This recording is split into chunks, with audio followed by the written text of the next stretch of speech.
Hi and welcome back.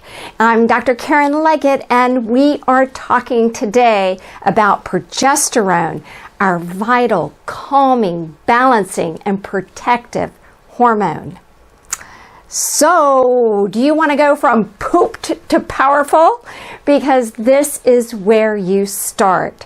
Are you feeling pooped and tired and achy and sick of gaining weight? Oh, and how about frustrated with lousy sleep? So common in midlife. And what about a sex drive? You want to up that about 10 notches? Keep listening. So today I'm super excited really about everything because we're starting in on the hormones themselves. And of course, today, progesterone. Now, we've been talking about a lot of great things, but now the hormones. We started talking about how our hormones decline way before we're ready for them to decline.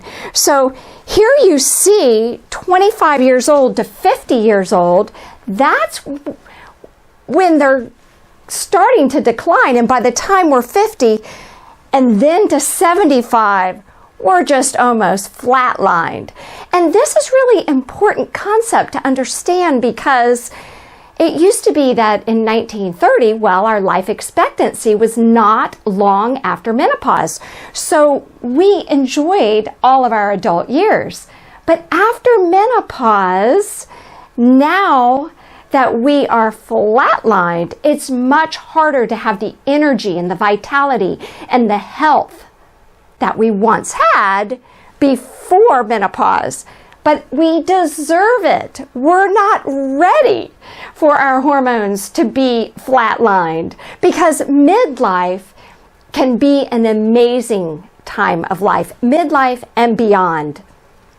It's so important to balance our hormones and bring our hormones back to youthful levels. And we talked about so many of the benefits physically and mentally.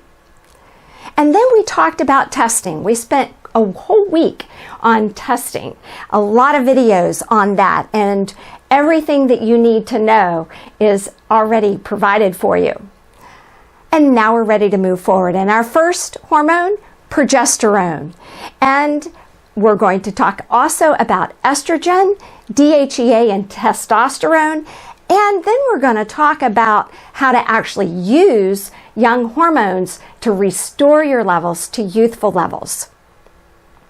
So progesterone, our powerful protector, an important concept that I really am going to hound in later in the video is the progesterone to estrogen ratio. But let's first talk about so many other benefits of progesterone. It's the first hormone to decline, and it declines as much as 15 years before menopause. And that's when we start feeling the changes, and we have no idea that it's actually progesterone that's causing these changes. Because progesterone is our calming hormone. And how it calms us is that it increases something in the brain called GABA, gamma aminobutyric acid. And that's a neurotransmitter that is our calming neurotransmitter. It's a natural anti-anxiety and antidepressant neurotransmitter. And did you know that that is how medications, all the benzodiazepines, Ativan, Xanax, Valium, all of those work by increasing GABA in the brain. Well, that's what progesterone does. And did you know that that's what wine does? So it's kind of funny, women love to get home and have their glass of wine because what it does is it increases GABA in the brain. And so does progesterone. And progesterone is our sleep hormone. So it helps us fall asleep and it improves the quality of our sleep. It helps us reach the deeper levels, stage 3 and 4 of sleep. And sound sleep is vital for all the other hormones, the balance of all the other hormones. So what you're going to find shortly here is how progesterone plays such a critical role in balancing all the other hormones. Sometimes, many times, This is one of your first signs of a declining progesterone, and that's disturbed sleep.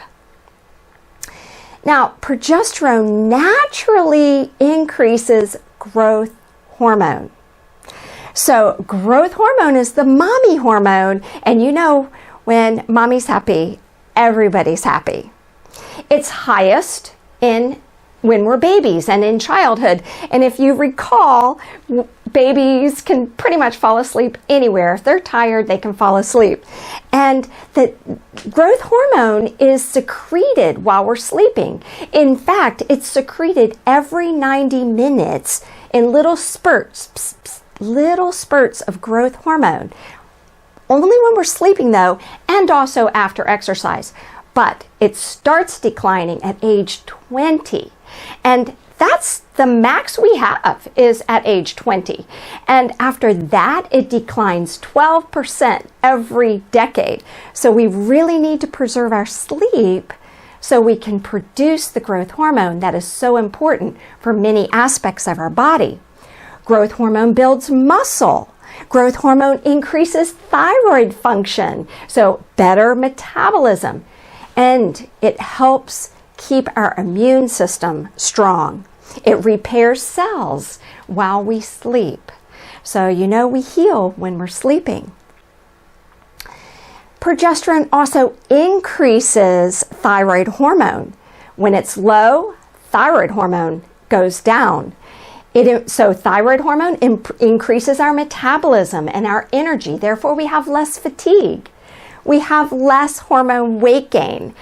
It decreases constipation, and a lot of women deal with that.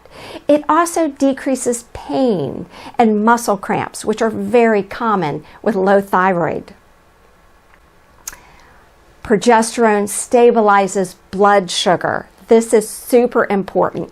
And did you know that as we progress in midlife, our risk of diabetes increases by 70% if you don't restore your hormones? That's a lot. So low progesterone increases insulin, and increased insulin results in insulin-resistant diabetes. So also, as insulin goes up, guess what the body does? It stores fat. And this is the sex hormone cascade you got in an earlier video. And progesterone, which of course comes from cholesterol, makes cortisol. So cortisol is our major anti-inflammatory hormone. So it decreases our pain and inflammation. And you may have heard that inflammation is the cause of pretty much all diseases, from cancer to Alzheimer's. If you're under chronic stress, which you can imagine happens as we enter midlife, we have more on our plate and less sleep, our stress uses up our cortisol. So it uses up more of your progesterone. And as it uses up more of your progesterone, look over here. Your other sex hormones are going to suffer as well.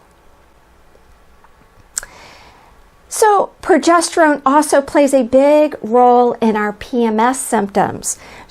Early, 15 years, remember, before menopause, mood swings, food cravings, migraine headaches. Most women who have migraine headaches is because low progesterone. That's why so many doctors put women on oral contraceptive pills, because they're just balancing out their hormones. But progesterone naturally stabilizes blood vessel spasms, which cause migraines. It also decreases water retention because it's a natural diuretic. Good stuff, huh? It increases bone density. So osteoporosis is debilitating later in life. Progesterone also is a natural blood pressure, lowers blood pressure naturally. Wonderful. I have some patients that just like to use their progesterone to lower their blood pressure. So it helps in decreasing heart disease, the #1 killer, even in women. And yes, you've heard me say this before, progesterone alone can decrease and in many women completely eliminate hot flashes and night sweats. So let's talk now about the progesterone to estrogen ratio and that term called estrogen dominance. So I showed you this before, but I want to remind you of it because it's so important. And here you will see how progesterone declines at a faster rate, it's the dotted line, than estrogen. So over here at age 35, there's a smaller difference between the levels of progesterone and estrogen than there is at age 50. And that's super important, and I'm going to show you why. So there's a higher ratio between the progesterone and estrogen at age 50. And this is what is called estrogen dominance. The reason this is so important is because estrogen, as wonderful as it is, it's still a pro-inflammatory hormone. And progesterone is a anti-inflammatory hormone. So progesterone counteracts the inflammatory responses of estrogen. It's that balance. So it counteracts the proliferative effects that estrogen has on our breasts. You know how it is right before you're ovulating, right in the middle of your cycle, if you can remember. For me, it's just a past memory. But you remember how right before you're ovulating, how your breasts feel, full and hurt? Well, progesterone balances that estrogen. So it decreases our risk of breast cancer. And the same with our uterus. So our uterus builds the lining of, the lining. I hear my dog in there barking, so it kind of got me off. But the uterus builds lining, and without progesterone to counteract that, the uterus would just keep growing and growing. So the progesterone puts a halt and counteracts that estrogen growth. So it also decreases fibrocystic breast disease, and it decreases the risk of uterine cancer.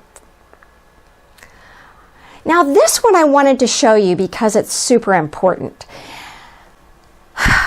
Because it shows so much that we really don't know about the effects of progesterone and estrogen on this ratio, this balance. In multiple sclerosis, women who have estrogen dominance have more active lesions on their brain and in their spinal cord. Women who have a balanced estrogen and progesterone who have multiple sclerosis have less active lesions on their brain. So this is something we can see on MRI. So there's probably many other things that we haven't yet figured out that are so important between the balance of progesterone and estrogen. And so that time frame between age 35 and on is so important, that balance between progesterone and estrogen. So what happens to women? I have literally had patients on more than 5 medications that have come to see me, all to take care of different symptoms of progesterone decline. Depression, anxiety, insomnia, chronic fatigue, fibromyalgia, high blood pressure. Women are commonly getting diagnosed with these conditions instead of just hormone decline. So don't give up, all right? Don't give up. Don't push through it. Don't just grin and bear it and push through it, because there's something better for you, okay? Bioidentical hormones can help you.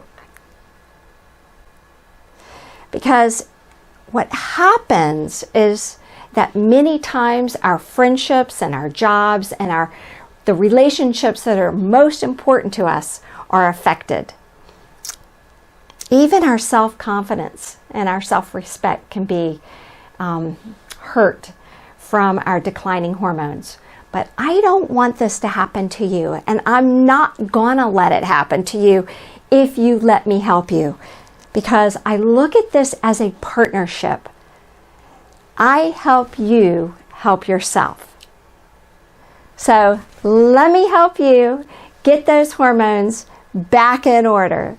All right, so if you like this video, if you learned anything at all and you like this video, give me a thumbs up. Share it with your girlfriends because they need to know the truth, just like you, right? Thank you so much. I love doing these videos for you. And next up, we're going to be talking about estrogen, and it's the estrogen, not even the testosterone, even though that helps, but it's the estrogen that makes us feel sexy. See you then. Bye-bye.